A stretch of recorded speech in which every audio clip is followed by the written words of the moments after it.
అమర్నాథ్ యాత్రకు ఉగ్రముప్పు పొంచి ఉందనే వార్తలు ఇప్పుడు కలకలం రేపుతున్నాయి. పవిత్ర యాత్రలో విధ్వంసం సృష్టించేందుకు పాకిస్తాన్కు చెందిన ఐఎస్ఐ కుట్ర పడినట్లు నిఘా వర్గాలకు సమాచారం అందింది.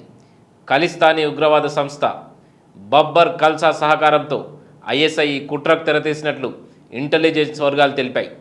తీర్థయాత్ర సమయంలో సామాన్య పౌరులే టార్గెట్గా ఉగ్రదాడికి ప్లాన్ చేసినట్లు దర్యాప్తులో తేలింది.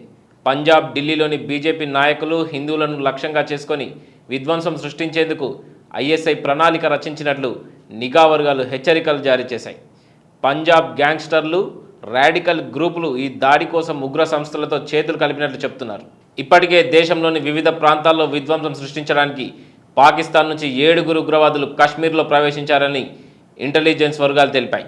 ఈ క్రమంలోనే పఠాన్కోట్ సమీపంలోని ఓ గ్రామంలో అధునాతన ఆయుధాలతో అనుమానిత ఉగ్రవాదుల కదలికలను గుర్తించారు.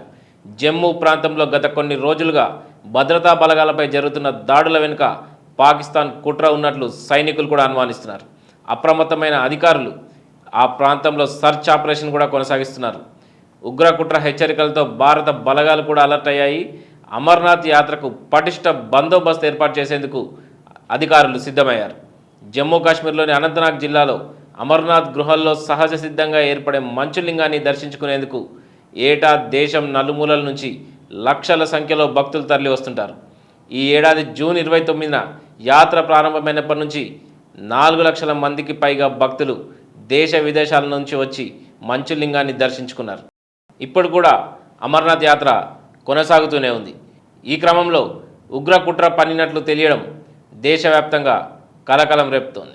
Please do subscribe to Please do subscribe to Please do subscribe to Please do subscribe to Please do subscribe to Please do subscribe to KTV Telugu.